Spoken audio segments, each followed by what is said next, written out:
안녕하세요, 여러분. 저는 가탄이라고 합니다. 강의를 시작하기에 앞서 제 소개와 경력 사항에 대해서 짧게 설명을 좀 해드리고 갈게요. 저는 약 10년 정도의 기간 동안 원화가로서 일러스트레이터로서 일을 해오고 있고요. 저의 첫 회사는 NC소프트 블레이드 앤 소울 팀이었어요. 이 회사에서 2011년도에서 2012년도 약 1년 정도의 기간 동안 일을 했었고요. 블레이드 앤 소울 팀을 퇴사를 한 후에는 네오플 던전 앤 파이터 팀에 입사를 해서 2013년도에서 2017년도 약 4년 정도의 기간 동안 원화가로서 일을 했습니다. 지금은 프로픽이라는 학원에서 약 4년 정도 그리고 현재까지 강사로서 일을 해오고 있고요. 그 사이 틈틈이 외주 작업도 같이 병행을 했어요. 한국 회사와도 같이 작업을 하고 그리고 외국 회사와도 제가 함께 협업을 했는데 한국 회사는 뭐 NC소프트, 아이온 모바일 팀이라던가 오울블루, 블랙 서바이벌 팀에서 원화를 외주로 하기도 했었고 아니면 일러스트를 외주로 그리기도 했었습니다. 중국 회사는 뭐 텐센츠나 네디즈 같은 회사와 함께 협업을 진행을 했었습니다.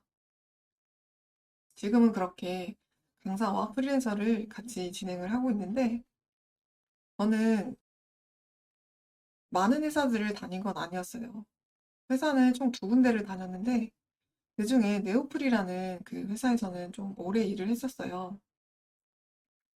여러분들이 뭐 다 아시겠지만 던전 앤 파이터라는 그런 게임인데요. 이 게임은 약간 특이하게 3D 게임은 아니고요. 2D 도트 게임이었어요. 그래서 이 게임을 진행을 하다 보면 중간중간 그 화면에 그 일러스트들이 등장을 해서 스킬을 사용하는 그런 장면들이 있어요. 그런 인게임 화면에서 쓰일 만한 그런 일러스트 작업들을 제가 그 회사에서 많이 했었고요. 그리고 이제 캐릭터가 전직을 하거나 아니면 뭐 이렇게 새로운 캐릭터가 나올 때 그 캐릭터를 홍보하기 위한 그런 일러스트를 제작을 했었어야 했는데요. 아무래도 이 캐릭터, 이 한 장의 그림으로써 이 캐릭터에 대한 호기심을 불러일으키고 그리고 모든 매력들을 다 보여줘야 했기 때문에 이 작업들이 저에게는 되게 부담이 많이 되고 또 힘든 작업들이었어요. 이걸 하면서 저는 고민을 되게 많이 했어요. 이 캐릭터가 어떻게 하면 좀 더 생동감이 있고, 그리고 어떻게 하면 좀 더 매력적으로 보일 수 있는지, 그리고 그런 스킬들은 어떤 게 있을 수 있는지 고민들을 굉장히 많이 했거든요. 그렇게 하면서 일러스트 구도라던가 아니면 밸런스, 그리고 뭐 드로잉 스킬 같은 것들도 익힐 수 있었지만, 저는 이 강의에서 제가 태색을 통해서 이 캐릭터를 화면 바깥으로 이끌어내고, 그리고 약간 정말로 살아 숨쉬는 것처럼 그렇게 만들 수 있는 제가 익혀왔던 그런 스킬들을 이 강의를 통해서 좀 여러분들과 좀 나누려고 해요. 저도 처음부터 채색을 잘했던 건 아니고요. 저는 이제 채색을 하면서 채색이 한 번에 잘 될 때도 있었지만 뭐 어떤 채색은 뭐 일주일에서 뭐 한 달 이상 걸리기도 하고 시간이 굉장히 많이 걸릴 때도 있었어요. 그럴 때는 채색이 잘 안 돼서 다시 그리고 또 그리고 하다 보니까 시간이 되게 많이 걸리게 된 그런 케이스였는데요. 이렇게 마감은 있는데 제가 작업 시간 내에 어떤 결과물을 완성도 있게 좀 끌어내지 못하다 보니까 좀 어떻게 보면 저한테 되게 채색이라는 건 좀 힘든 일이었어요. 채색을 잘하려면 어떻게 해야 하나 그렇게 고민을 했는데 처음에는 이 채색에 대한 방법이 없다고 생각을 했어요. 그래서 드로잉처럼 정말 꾸준히 하다 보면 한 10년, 20년 하다 보면 언젠가는 잘하게 되지 않을까? 잘하시는 분들을 보면 정말 많이 그려서 열심히 그려서 잘하시게 된 걸 거야 라고 저는 그렇게 생각을 했어요. 그래서 그런 줄 알고 그렇게 꾸준히 그림을 그려오다가 제 세계는 어떤 규칙이 있고, 그리고 룰이 있다는 걸 그리면서 좀 알게 되었어요. 그리고 그 규칙을 제가 적용을 해서 채색을 하고부터는 그런 식으로 그림이 채색이 잘 안 돼서 삽질을 하는 그런 과정들이 많이 좀 줄어들게 되었어요. 처음에는 10장의 그림 중에 8장의 그림이 그런 식으로 삽질을 하는 과정이었다면, 물론 100% 그런 과정이 없어지진 않았지만, 10장 중에 약 8장 정도는 안정적으로 채색을 하게 되는 그런 경험을 하게 되었습니다. 그래서 드로잉을 좋아하시는 분들 있고, 그리고 채색을 좋아하시는 분들도 있겠지만, 채색이 좀 많이 어렵다고 생각되시는 분들은 저희 강의를 통해서 좀 어려운 부분들을 아마 해소를 할 수 있지 않을까, 그렇게 생각을 해요. 그리고 제가 배웠던 그런 스킬들을 저는 제 학생들에게 조금 알려주면서 어떻게 하면 더 잘 이해를 할 수 있을까? 그리고 또 예제를 통해서 그거를 한번 작업을 해보신다던가 해서 나의 스킬로, 나의 작업물로 끌어올 수 있게 그렇게 준비를 하는 과정들을 또 학생들을 가르치면서 쌓아오게 되었습니다. 저는 이 과정들을 이 강의에다가 그런 채색의 룰과 그런 씨앗들을 여러분들에게 조금 알려드리려고 해요. 이 강의가 여러분들에게 정말 많은 도움이 되었으면 하는 그런 바람이 있습니다. 제가 앞서서 저의 경력 사항에 대해서 먼저 설명을 드렸는데요. 많은 작가분들이 어렸을 때부터 프로가 되기까지 어떤 과정을 거치고 그리고 어떻게 그림 연습을 했었는지 그 부분에 대해서는 여러분이 들을 기회가 많았을 거라고 생각해요. 하지만 입사 지원을 하고 그리고 어떻게 면접을 보고 테스트 파일을 어떻게 작업을 해서 합격을 하게 되었는지 그 과정에 대해서는 여러분들이 들을 기회가 많지 않았을 것 같아서 제가 그 부분을 따로 이렇게 준비를 좀 해보았습니다. 저는 어렸을 때부터 그림을 그려왔고 그리고 대학도 애니메이션과로 진학을 해서 그림을 계속 그렸었어요. 그리고 대학을 졸업한 후에는 취업 준비 기간을 약 1년 정도 가졌었는데요. 사실 NC나 제가 넥슨에 들어가기 전에 다른 몇 군데의 회사에 제가 지원을 했었어요. 그리고 테스트를 보고 떨어지는 과정이 사실 몇 번 정도 더 있었습니다. 저도 쉽게 취업을 했던 건 아니고 이렇게 지원하고 떨어지는 그 과정을 여러 번 거치다가 그 사이에 또 많은 발전을 하게 되고 그렇게 해서 입사를 하게 된 그런 케이스예요. 그리고 지금 보시고 있는 이 그림은 제가 그때 테스트 파일로 그렸다가 떨어진 그 그림입니다. 그래서 이게 여러분께 도움이 될지는 모르겠지만 좀 그래도 재밌지 않을까 해서 이 그림까지 제가 같이 보여드리도록 할게요. 제가 이때 지원했던 회사 이름은 사이퍼즈라는 게임의 회사였고요. 여러분들도 아마 아실 거라고 생각을 해요. 제가 이제 사이퍼즈를 보면 너무 매력적인 캐릭터들이 많았기 때문에 여기 모집 공고가 뜰 때 정말 기뻐하면서 되게 지원을 했었던 그런 기억이 나요. 그리고 입사 지원서를 냈는데 되게 운이 좋게 테스트를 보자는 연락이 와서 굉장히 기뻐하면서 작업을 했는데 결과가 그렇게 좋지는 않았었죠. 네. 보통 여러분이 이제 입사 지원서를 내게 되면 그때 포트폴리오를 같이 첨부를 해서 내게 되는데요. 그러면 면접관 분들이 그 포트폴리오를 좀 살펴보신 후에 서류 심사를 통과하게 되면 메일로 여러분에게 연락을 줍니다. 그래서 혹시 테스트를 볼 수 있는지 그렇게 가능 여부를 먼저 확인하신 다음에 그리고 테스트 파일을 보내주세요. 주제는 회사마다 정말 다르고 그리고 비공개에 붙여져 있습니다. 그래서 그 테스트 파일을 받으신 다음에 보통은 이제 기한은 3일에서 일주일 정도의 시간이 주어지고요. 그 안에서 여러분들이 포트폴리오를 냈었을 때 그 기한 동안 그만큼의 퀄리티가 나오는지 그리고 회사와 스타일이 잘 맞는지 그리고 그림을 조금 거기에 맞춰줄 수 있는지 그런 것들을 보기 위해서 이 테스트를 진행한다고 생각을 하시면 될 것 같아요. 보통 여러분이 이 테스트를 보게 되시면 회사가 여러분을 굉장히 좋게 보고 있다는 그런 뜻이에요. 이제 수많은 지원자들의 포트폴리오를 받고 그 중에서 포트폴리오 서류 심사로 한번 걸러낸 다음에 가능성이 있을 만한 친구들에게 이 테스트를 보내기 때문에 어떻게 보면 이제 합격으로 가는 마지막 단계에 가깝다고 좀 볼 수 있을 거예요. 제가 이 파일을 받았을 당시에 사실 이미 한번 테스트를 저보다 먼저 보신 분이 있었고, 그리고 합격이 어느 정도 사실 결정되어 있는 그런 상태였어요. 근데 제가 뭐 운이 좋게도 저를 좋게 보셔가지고 그 사이에 저한테 이거를 보내주셔서 어, 제가 그보다 더 잘할 수 있는지 그렇게 테스트를 좀 해보셨던 것 같아요. 제가 이걸 받았을 때는 기한이 되게 조금 주어졌었거든요. 약 한 3일 정도? 그 정도의 시간이 주어졌었고, 저는 그때 이제 취준생 기간이라 다행히 시간이 많았어서 3일 동안 밤을 새면서 막 이 작업을 했었던 기억이 나요. 지금 보고 계신 이 파일만 제가 전달한 건 아니고요. 제가 시안을 짜고, 그리고 그 시안을 짰던 그 러프 파일을 제가 같이 아마 보냈었던 그런 기억이 나요.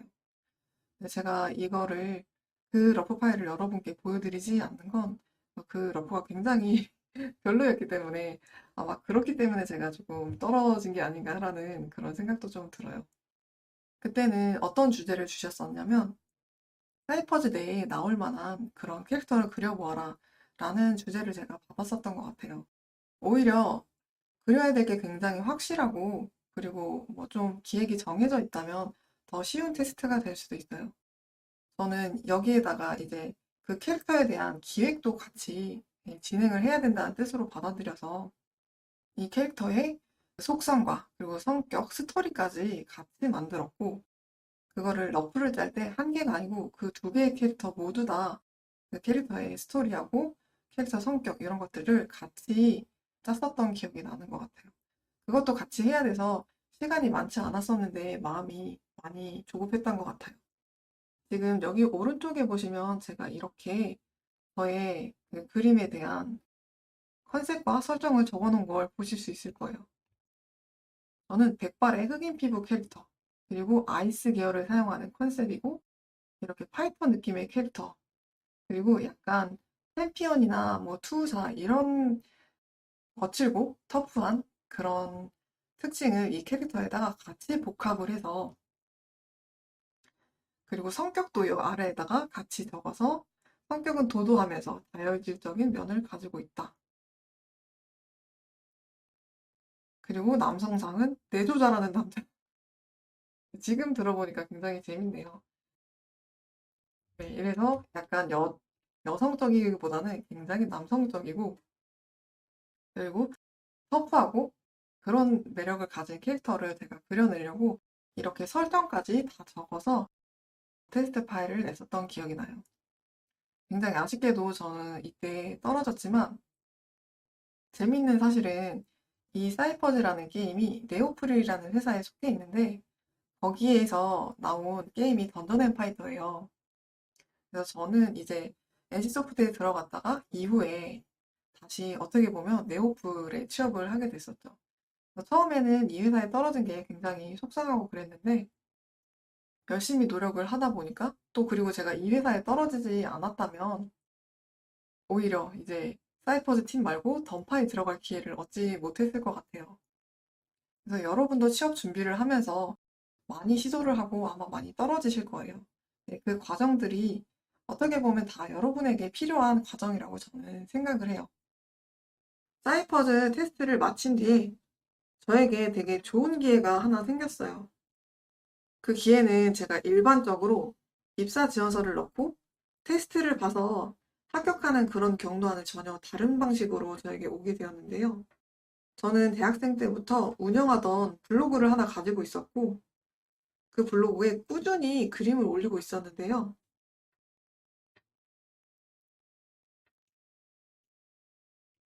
지금 보시는 이 그림들이 제가 그때 블로그에 올렸었던 그림들이에요.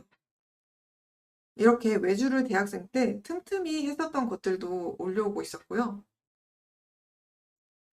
이게 그때 제가 했던 외주 작업물이에요.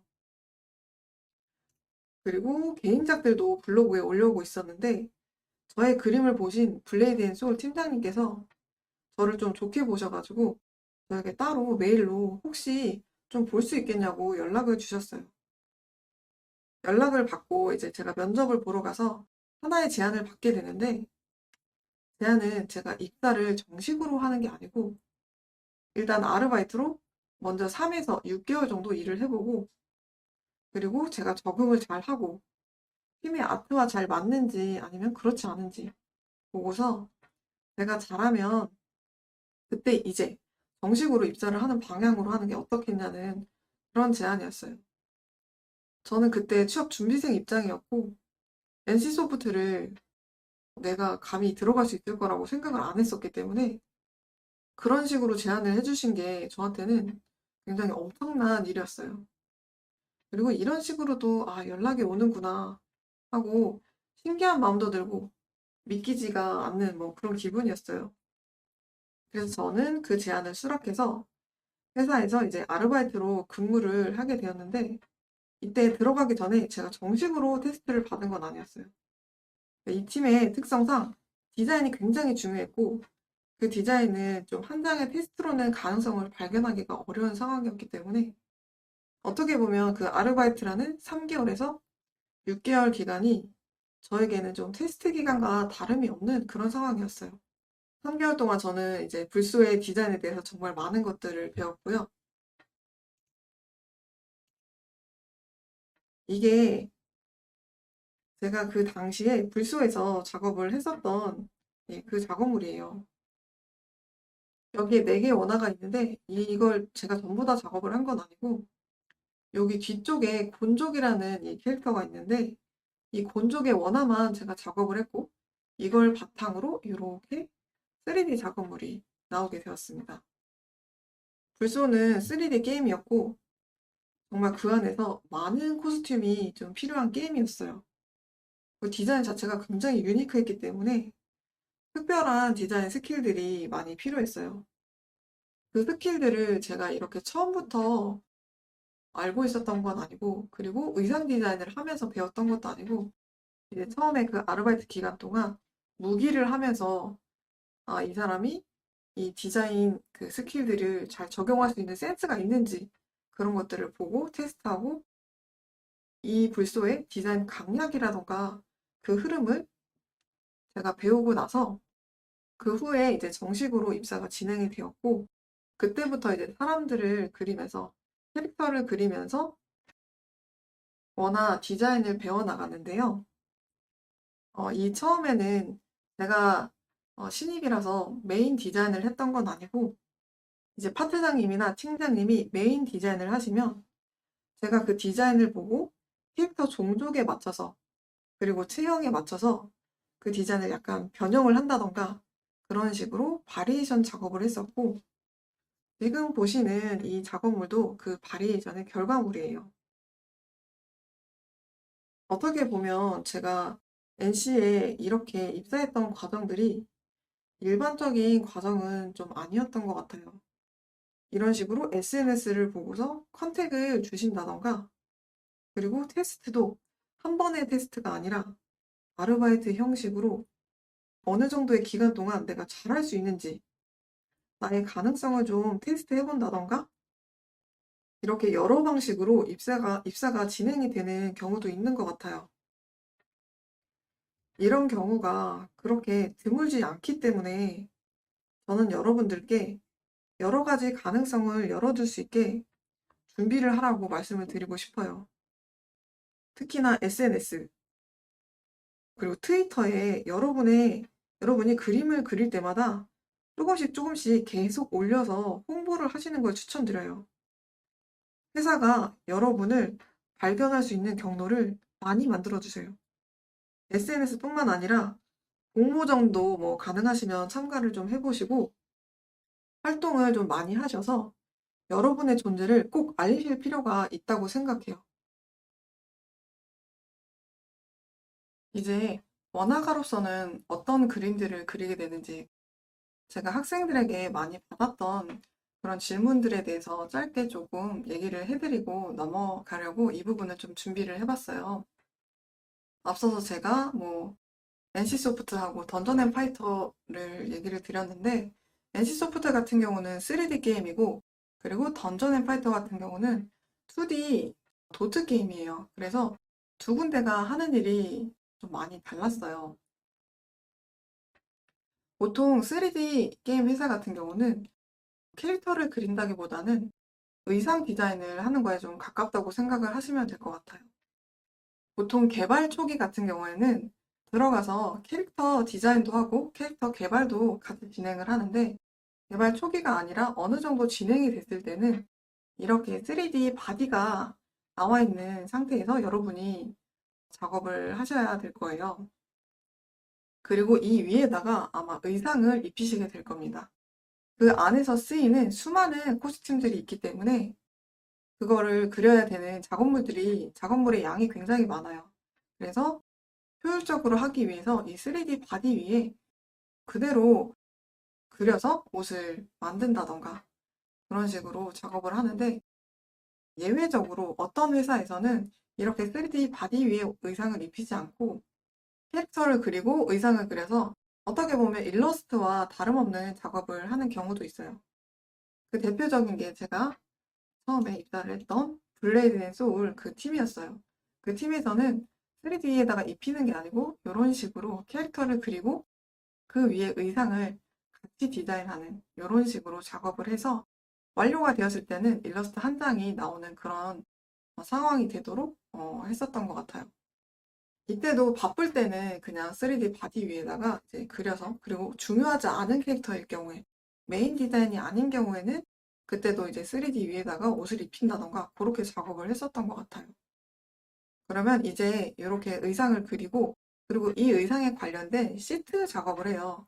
이 의상의 앞면, 뒷면들을 그려서 어떻게 생겼는지 설계도와 같은 작업을 여러분이 하게 되시거든요. 그러면 그걸 보고 3D 모델러 분들께서 이렇게 모델링을 하시면 작업물이 입체로 전환이 되게 됩니다.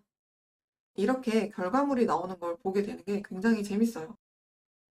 그때 모델러 분들이 이걸 어떻게 만들어 주실까 하면서 되게 기대하면서 굉장히 신기했어요. 그리고 이게 이렇게 3D로 만들어질 뿐만 아니라 나중에 게임 안에 들어가서 유저분들이 이걸 입고서 막 뛰어다니거든요. 그러면 그걸 보는 게 또 굉장히 재밌었습니다. 아마 여러분들이 원화 작업을 하면 이런 순간에 굉장히 뿌듯함을 많이 느끼실 거예요. 몬스터 팀이 분리되어 있는 경우도 있는데 만약에 원화가가 몬스터를 그려야 될 경우가 있다면 몬스터는 인간과는 다르게 의상을 입힌다기보다는 몬스터 자체를 디자인하는 일들이 조금 많을 거예요. 그때는 몬스터의 바디나 형태도 여러분이 같이 일러스트로 그림을 그려주셔야 합니다. 3D 게임 회사가 이런 식으로 작업을 한다면 2D 게임 회사는 작업 방식이 조금 다르긴 한데요. 던전 앤 파이터나 카드 일러스트를 그리는 그런 게임 회사 여러분이 준비를 하시는 경우도 있을 거예요. 던전 앤 파이터는 의상 디자인보다는 캐릭터 디자인에 좀 가까운 그런 작업을 하는 곳이었던 것 같아요. 맨 처음부터 이 캐릭터의 기획서를 받고 캐릭터의 성격을 읽은 다음에 이걸 외형적으로 그 다음에 머리 스타일이라던가 키라던가 이런 것들도 다 제가 캐릭터별로 정해야 했기 때문에 어떻게 보면은 요 의상 디자인을 하는 것보다 그림 스킬들도 더 많이 필요하고 그리고 생각도 더 많이 해야 되는 그런 작업이었었어요. 그래서 이렇게 원화 작업들을 제가 대략적으로 하면 이걸 보고서 도터분들이 도트로 애니메이션 될 수 있게 먼저 디자인을 하시고 그리고 애니메이터 분들이 이걸 또 움직임을 따로 주셔서 그렇게 작업을 하셨고 저는 원화 작업이 메인이라기보다는 이걸 가지고 이런 식으로 일러스트로 만들어내는 게 사실 이 안에서는 더 큰 작업이었어요.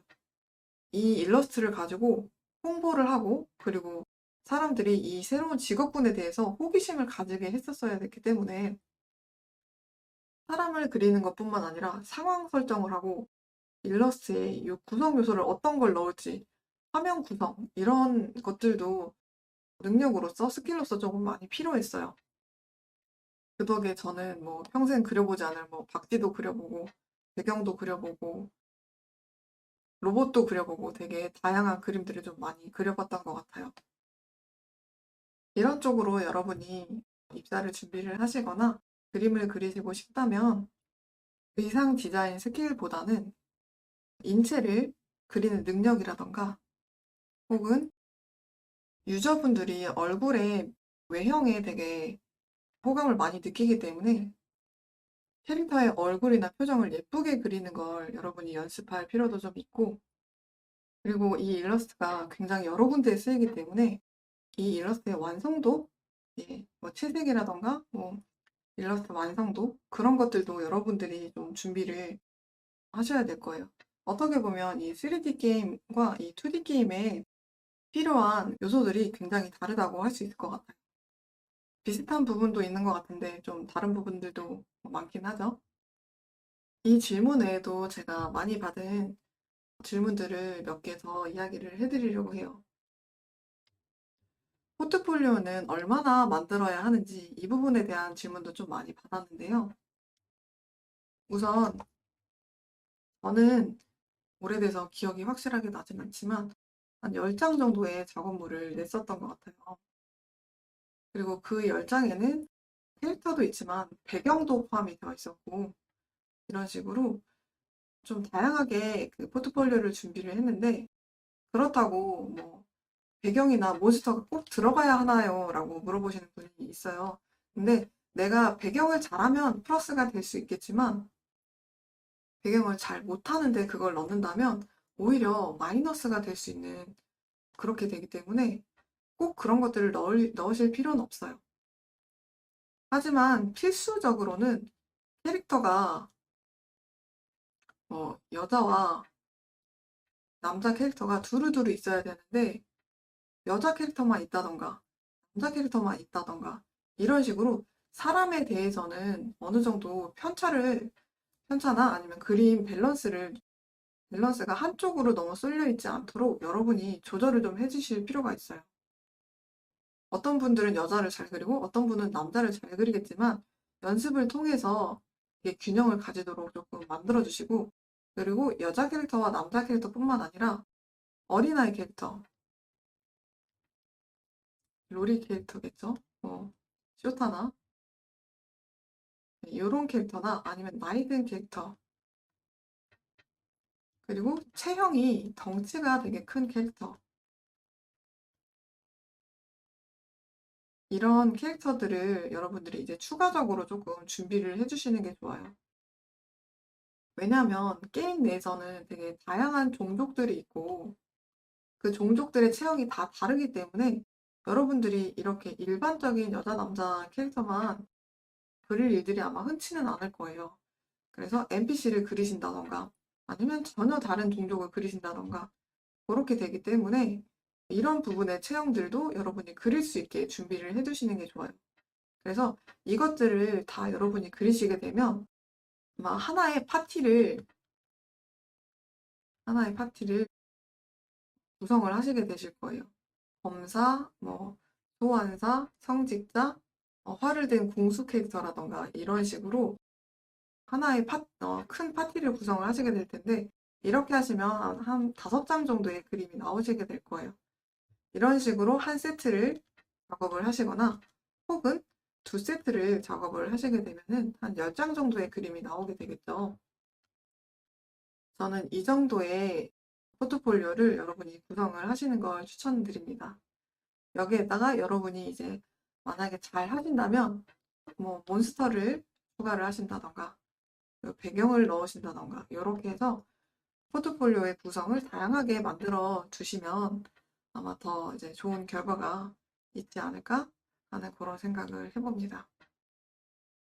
그렇지만 이게 필수는 아니다라는 거, 이 부분을 여러분이 기억을 해두시고 여기에 더 집중을 해서 알찬 포트폴리오를 만드는 게 중요하다는 점을 기억해 두시면 될 것 같아요. 다음으로 저는 이 질문을 제가 강의를 하면서 제일 많이 받았던 질문인데요. 바로 그림을 얼마나 그리면 프로가 될 수 있나요? 이 질문이에요.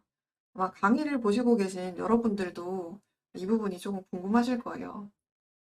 네, 아쉽게도 여기에 대해서는 제가 확답을 드리기가 좀 어려울 것 같아요. 이 부분은 사람에 따라서 그리고 상황에 따라서 굉장히 달라질 수 있는 부분이기 때문에 기간을 딱 확정을 해서 말씀을 드리기가 좀 어려울 것 같아요.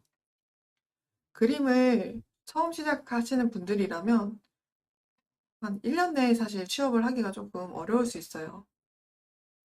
왜냐하면 이제 뭐 드로잉이라던가 채색에 대한 기본기를 닦는 데만 해도 그 시간이 굉장히 오래 걸리기 때문에 조급하게 생각을 하시면 그 기본기를 닦는 기간이 없어서 실력이 좀 발전을 하기가 어렵기 때문에 일단 1년 정도는 좀 더 걸릴 수 있다는 점을 생각을 해두시면 될 것 같고, 그림을 계속 그려왔던 분이라면 뭐 1년 안에 취업을 할 수도 있고 그 이상이 될 수도 있는데, 중요한 부분은 실력이 전제된다는, 실력은 기본으로 전제된다는 그런 상황에서 프로가 된다는 것은 사실 이 외에도 운이라는 요소가 조금 많이 작용을 해요.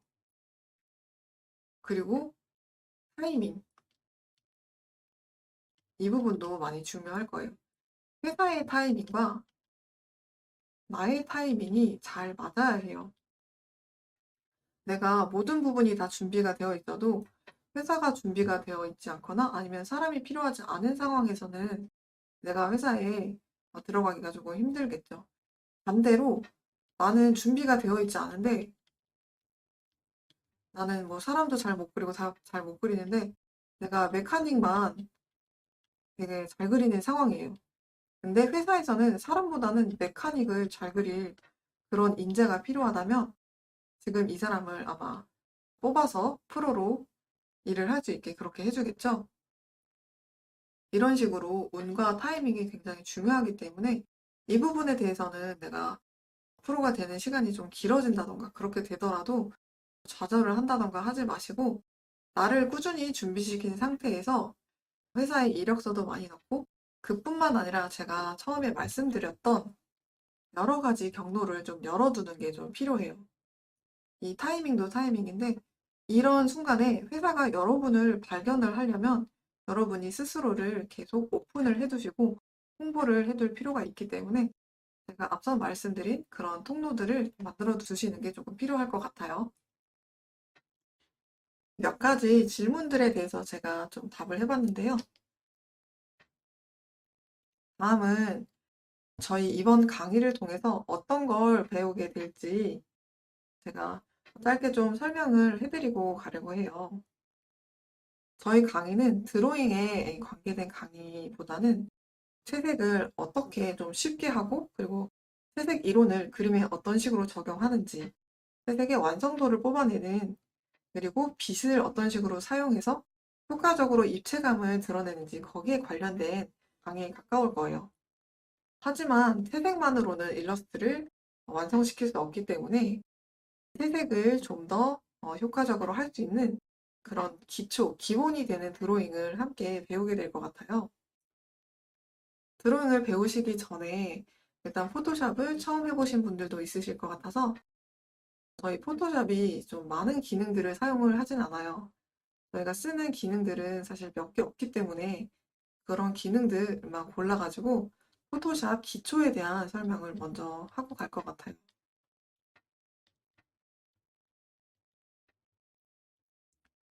그리고 포토샵 기초와 제가 작업을 어떤 방식으로 진행을 했을 때 좀 효율적으로 하게 되는지, 선을 따고 그리고 색을 채우는 방식도 좀 작업이 정리될 수 있는, 정리돼서 나중에 후반 작업이 좀 편하게 진행될 수 있도록 하는 그런 과정들이 있거든요. 그 부분에 대해서도 조금 같이 설명을 드리도록 할게요.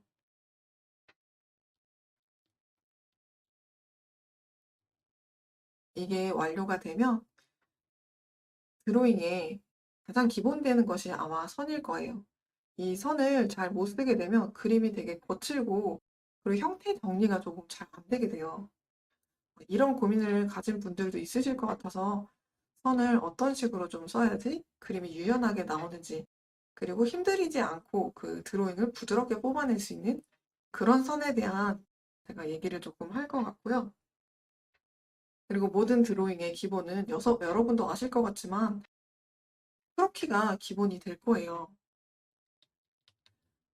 크로키를 하다 보면 뭔가 되게 무념무상으로 아무런 생각도 하지 않고 저절로 손이 움직이는, 그러면서 이게 나한테 과연 도움이 되는 걸까?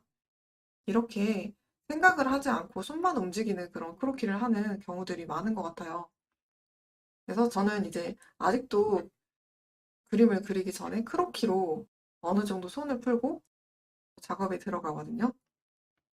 그럴 정도로 저한테는 크로키가 되게 중요한데, 제가 크로키를 연습하는 이 방법, 그리고 이 방법대로 여러분이 하시게 되면 그림을 그릴 때 훨씬 편하게 기본 드로잉 기초를 여러분이 뽑아내실 수 있을 것 같아서 제가 크로키 하는 방법에 대해서도 조금 설명을 드리려고 합니다. 이 부분을 하신 다음에는 제가 근육에 대한 이야기를 또 따로 드릴 거예요. 근육을 사실 심도 있게 배우자면 정말 시간이 많이 걸리기 때문에 저희가 많이 그리는 근육, 그리고 꼭 알아둬야 될 그 근육만 제가 몇 가지를 골라서 여러분들께 설명을 해드리고, 그리고 그런 근육을 표현할 때 또 틀리는 부분들이 있어요. 그 틀리는 부분들만 몇 가지 제가 선택해서 여러분들에게 따로 설명을 해드리려고 합니다.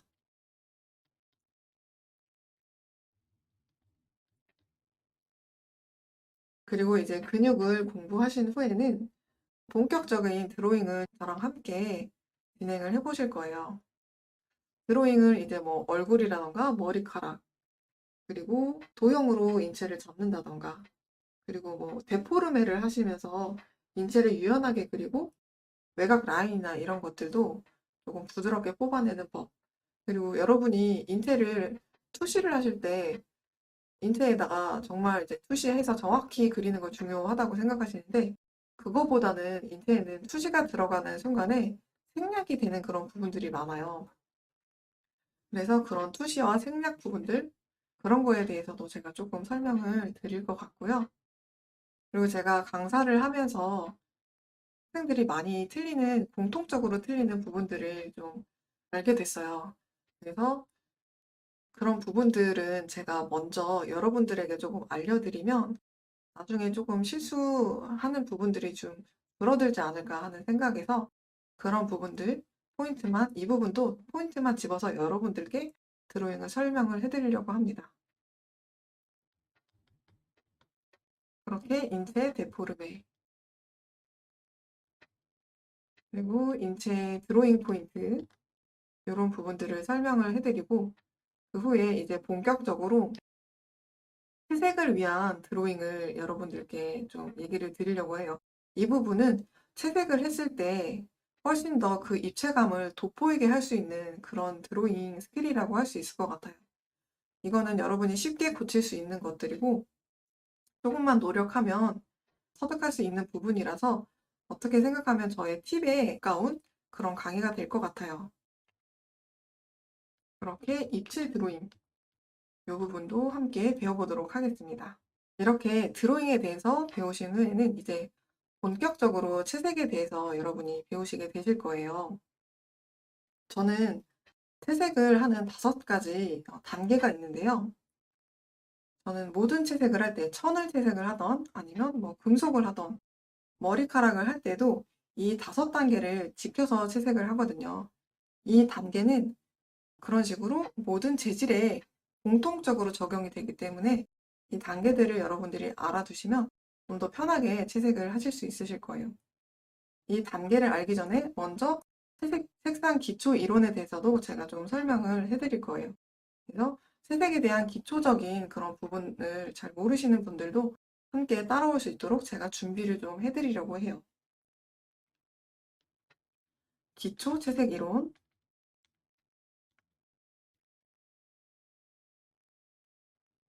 그리고 채색의 5단계.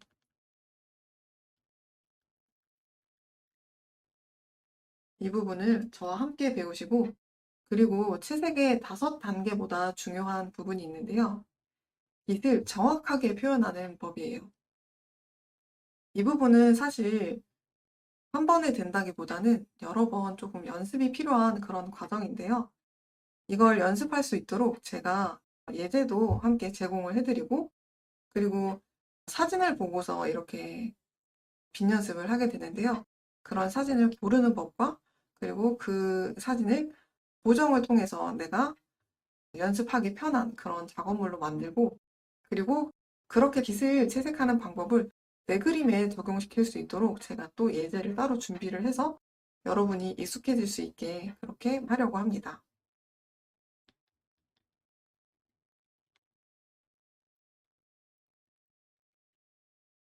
이것들을 배우시고 난 후에는 제가 이런 이론들을 제 그림에 적용시켜서 한번 작업을 해볼 거예요.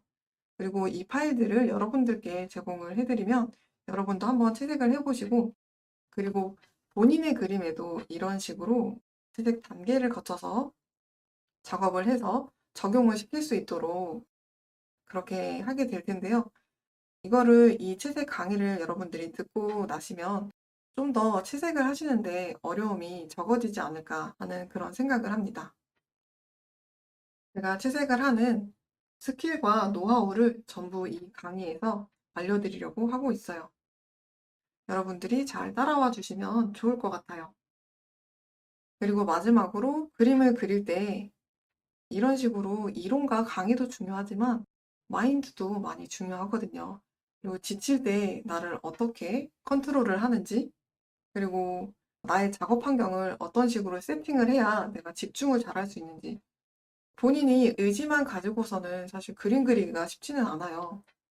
환경을 세팅하고 그리고 나에 대해서 되게 잘 알아야 작업을 꾸준히 해나갈 수 있어요. 그리고 멘탈적으로도 내가 잘 관리할 수 있어야 그림을 오래 그리고 그리고 지치지 않게 그림을 그릴 수가 있어요. 저는 이제 프리랜서 생활을 조금 오래 지속을 하면서 나를 어떻게 컨트롤을 해야 되는지 그런 방법에 대해서 좀 많이 생각을 했었어요. 그 방법이 여러분들께 좀 도움이 될 것 같아서 이 부분도 여러분들께 좀 알려드리려고 합니다. 그리고 멘탈 관리. 이렇게 제 그림에 대한 제 소개를 조금 먼저 하고, 그리고 이번 전체 강의를 통해서 어떤 걸 배우게 되실지 설명을 드렸어요. 1강을 들으시느라 고생 많으셨습니다. 이제 다음 강의로, 본격적인 다음 강의로 넘어가도록 할게요.